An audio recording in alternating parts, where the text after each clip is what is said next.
So put your hands up, please, if you are a procurer of systems, storage systems in general, not even from DDN. That should be almost everybody, right? Okay. And then keep your hands up if, well, out of those three, remember those three things I just said, data management, security, performance. Who is going to prioritize data management in this audience over all those things? Moving data around between tiers, between systems. That's about a quarter. Security problems. Who needs better security, be it client-side encryption or multi-tenancy, et cetera? Who wants more of that? Okay. And then performance. Who needs more performance? Right, it's about another quarter. Okay, that's a good start. So I'm going to talk to you about those things. And you know, I think for the last couple of years, like many storage vendors, we've been talking about AI. Of course, there's a good reason for that, and it's a big, new, expanding market. And it is a bit different. But hopefully, oh, how do I do this? Okay. This screen is not the same as that one, but okay, I'll manage. These AI use cases for DDN, of course, it's not all of AI, because a lot of AI is pretty small. So when you're doing consumer AI for, like, you know, to try and work out the consumer behavior when they spend on their credit cards, that turns out to be fairly small amounts of data. The big players in AI are autonomous driving projects, life sciences. There's a new emerging market of AI in retail to basically make your shopping experience easier, which will be large over the next 10 years. And there's financial services. So there's more than that, but those are the big top four. We've been building a bunch of features to help our file systems address those markets a lot better than they do today.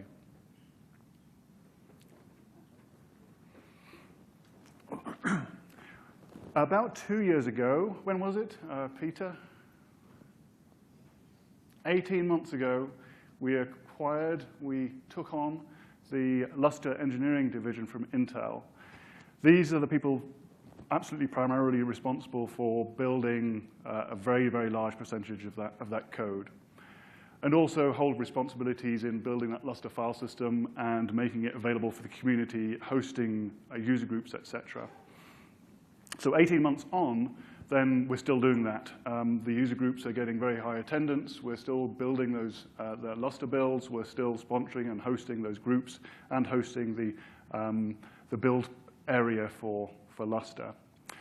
But at DDN, of course, we sell Exascaler primarily. And Exascaler is Lustre, built on our appliances with some extra features. And we've been developing those extra features to try and cover off that data management issue that hasn't been a strong point for Lustre for quite a while. So this diagram here, you're seeing the state of play for 2020. We've already started this journey by adding a bunch of pretty powerful features into Exascaler around user and service management. And we're really on a journey which started in June of last year for building a full data management capability into Exascaler. So that means the ability, in principle, right, by the end of 2020, to be able to tier very flexibly within systems, and also to be able to move data between systems.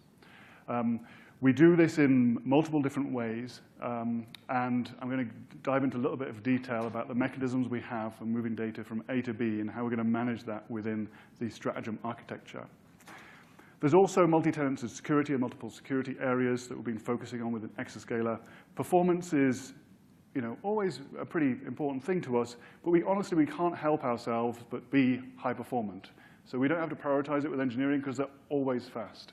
The benchmarks we run, the people we have, it's just in their genes. So we're really prioritizing the feature list against data management, security, capability, RAS features this year. There's also a subset of our customer base, it's pretty small really, but it's inevitably going to grow, is customers who want to have some kind of usage in public cloud.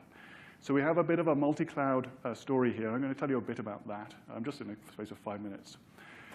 And then also, as we add in HPC, big data, and AI, there's a more complex, diverse array of applications start coming into the system. Particularly with AI, what happens is these new applications that were just built last week are starting to talk S3 and not POSIX anymore. So not expecting to mount a file system, these crazy new wonderful applications are starting to dump data in through S3. Particularly that's AI. So they're collecting data out in the field from cameras, from vehicles, and from all sorts of IoT devices. And those tend to come in as S3 objects. So we've built this S3 data services platform on top of Exascaler, which allows you to ingest and egress via S3 into a common namespace with Exascaler, with your file system. So that's the sort of capability part, and I'll drill down a little bit into what all those boxes mean. On the performance part and particular optimizations for AI, we've already done it for HPC. So look at the right-hand side, and I'll tell you a little bit about that.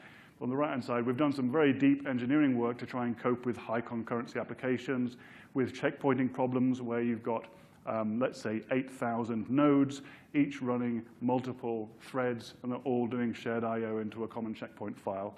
We've built whole solutions to satisfy that challenge for HPC. Interestingly, there's very different problems in AI. In AI, the problems are, how do you manage to get this crazy amount of I/O capability you've got on a storage system into a limited set of GPUs in the most efficient sort of manner? And through those GPU systems, which aren't necessarily a normal compute node, they tend to be bigger, fatter nodes, a different architecture, often multi-rail. We've built some very deep connectors between the file system and GPU direct-to-storage systems. So we'll see this being talked about throughout this week, and we'll be talking about it quite a lot. But there's some great work being going on about connecting file systems more directly into these GPU environments. So also security network protocols. Protocols, what do we mean there? Well, a lot of these AI frameworks, they tend to talk mmap. They do lots of mmap calls to drag data in from the storage system into memory, and then they do lots of AI on it. Some file systems do that really, really badly. So you can buy a file system that says, I'm very fast, I do millions of IOPS and 100 gigabytes a second, and you present it with an AI framework, and you don't see anything like that because it's not particularly good at doing mmap. And that's a particular area of attention that we've spent on the Exascaler file system to make sure we do mmap and random I/O very, very well. OK, so let's just drill down into those a little bit. So we're trying to build this much more capable system built on Lustre, which does have all those high-performance attributes you expect from DDN, but more importantly, has a full data management system, a very comprehensive approach to security, and a much more comprehensive approach to user and service management. That means managing the bits of the service you're providing in a very relevant way. So we're not showing you the speeds of CPUs and how much memory you're consuming in a server, but showing you which users are using which systems, who's the top user by metadata, what your file distribution profile is in the system. So really relevant things about the usage of the system we're going to present back to you in a very easy way. I'm just going to step through a few of these pieces that we've been working on. Multicloud, I know it's a buzzword, but there's something fun here. So we developed IME. Who's heard of IME? Hopefully some people put their hands up, that's good. We developed this starting about 7 years ago. It's a very, very fast scale-out flash system. So you use these pretty thin 1U nodes. Each one gives you a few hundred K IOPS and about 20 to 44 gigabytes a second in that 1U rack space. So very dense, very fast. But it's got some particularly interesting attributes in multi-cloud. So what do I mean by multi-cloud? Well, I might mean you're using a public cloud, and you've got some on-prem, and you want to spin something up there. Or it might mean you've got 2 on-prem systems. So basically, we're just saying you've got a bunch of different systems, maybe on the cloud, maybe on-prem, and you want to move some data between them to make your workflow and your economics more efficient. So what is this IME system doing in the multi-cloud? So the way it works, it's really just perfect for general sort of cloud bursting applications. So you start your application in, let's say, AWS or GCP in the Google Cloud. And the first challenge you have when you do that is, how do I choose and how do I move the data that the application is going to ask for from my on-prem into the cloud?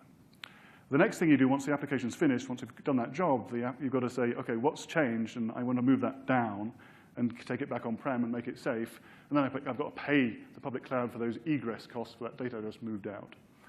So how does IME make that simpler? Well, what it does is you have an on-prem system. There's your storage. You spin up your application, and then you spin up an instance of IME also in the cloud. Then you just start your application. The application requests the files from IME. If IME doesn't have them, then it'll just fault out and bring them forward. It'll also aggressively transfer data that expects to be read in future from the file system into the cloud in advance. So it'll look at the read patterns, and if it sees strided or sequential read patterns, it'll start pulling in that data in advance of it being required. And then when it comes to finish your job, you don't have to take the whole, I don't know, multi-terabyte data set and then copy it back down. You just flush. And what will happen is IME will actually just flush any of the changed, modified fragments of data in that whole data set, so completely minimizing any data movements between cloud and on-prem. So pretty cool stuff, and we didn't really know it was meant for this when we built it. We built it as a burst buffer, and this just turns out to be a super special use case for it, which is becoming very popular.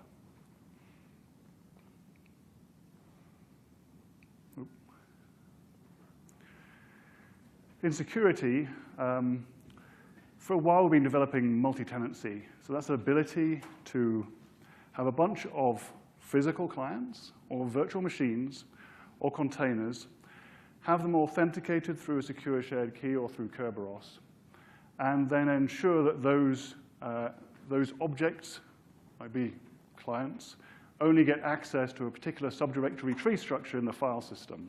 So secure access from just a part of the file system which is relevant to that tenant. This is being used in production at several sites worldwide. We've been working, in fact, Sanger gave a talk on it last year, right? So it's a very unique feature, particularly to Exascaler, that allows us to give you the whole benefits of performance across a parallel file system, but there's the security of just being able to expose the right data sets to the right groups. We've also enhanced our security by adding in a full audit capability, so you can find out who did what when, or who tried to do what when to your file system. And also we now have full SED encryption across our systems, so data at rest encryption without a performance penalty, and an external key management server. So basically, these are all the components you need to go and get your various certifications, be that for hospitals, be that for research requirements or whatever.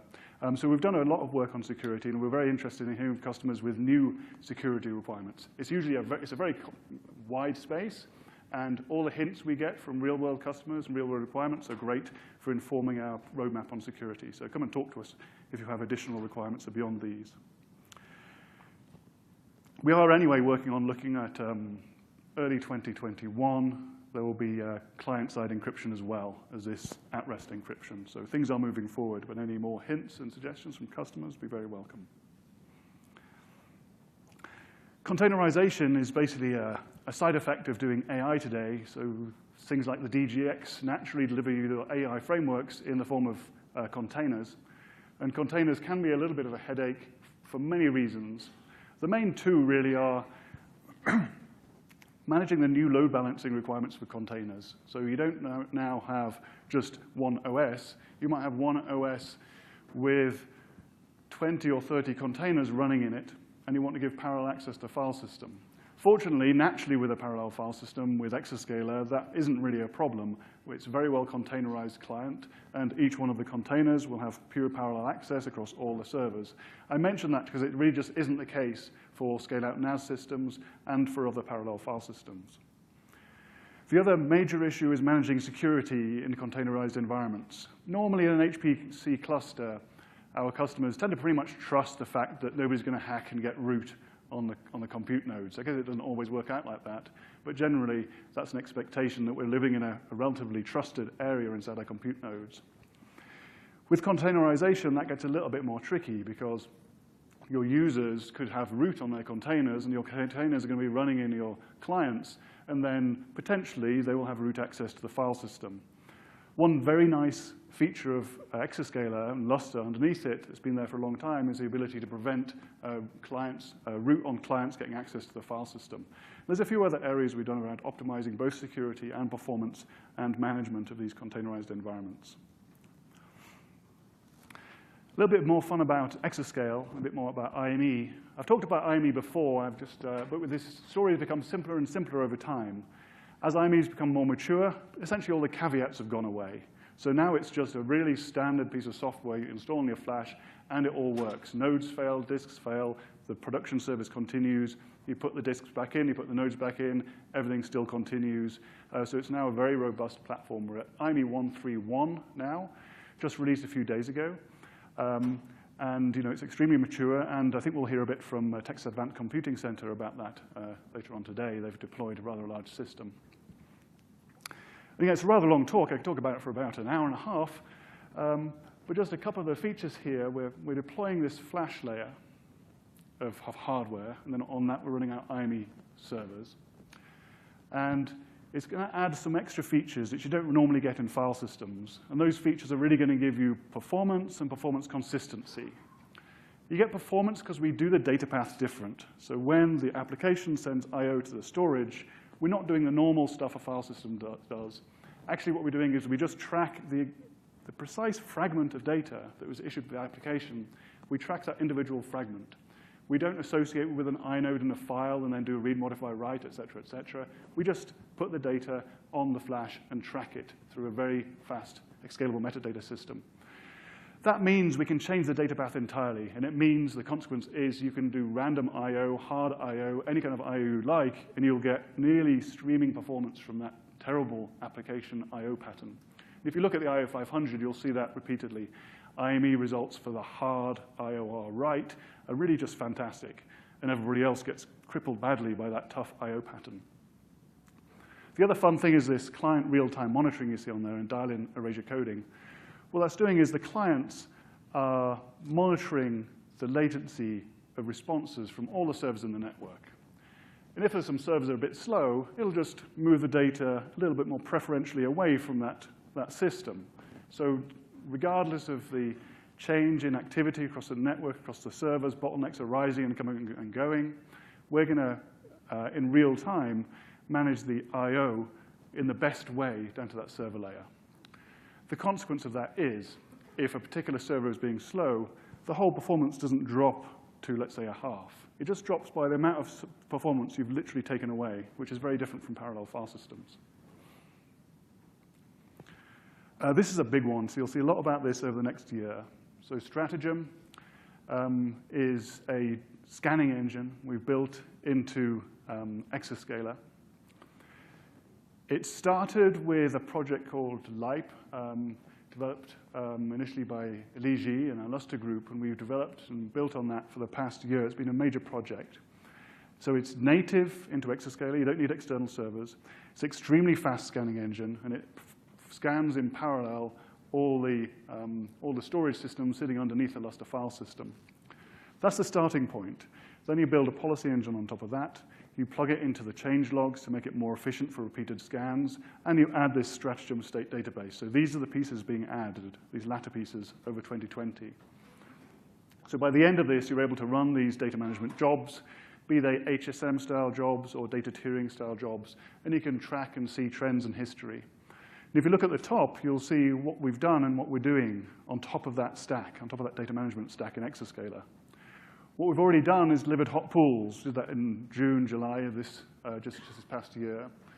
We delivered auto purge and the search facility. So really the simplest pieces, the simplest starting use cases we've already delivered on top of Stratagem.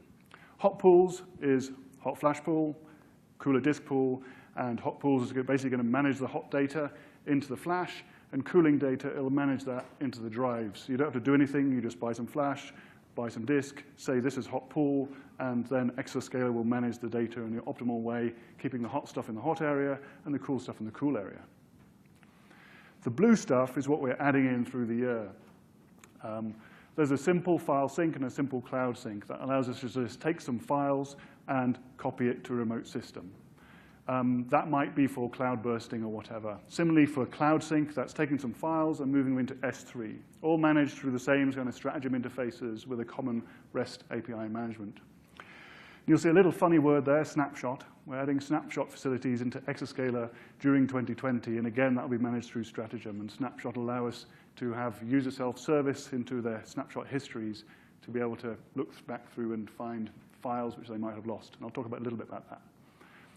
Then node local is also the capability of using SSDs in local nodes. That'll be later on, probably at the start of 2021, we'll integrate that into Stratagem so you can use SSDs that are cited on those compute nodes.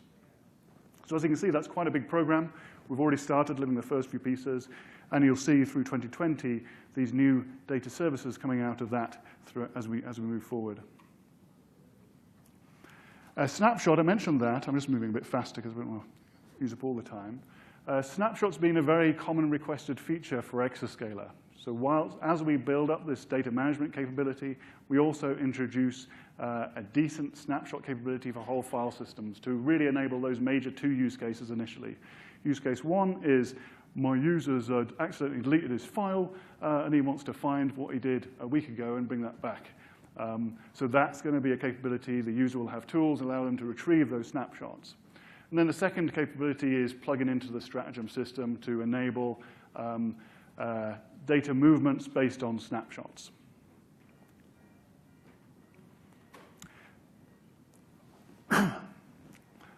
So by the way, we're not going to talk about it in detail, but we have acquired a whole pile of platforms in addition to our Exascaler system and IME.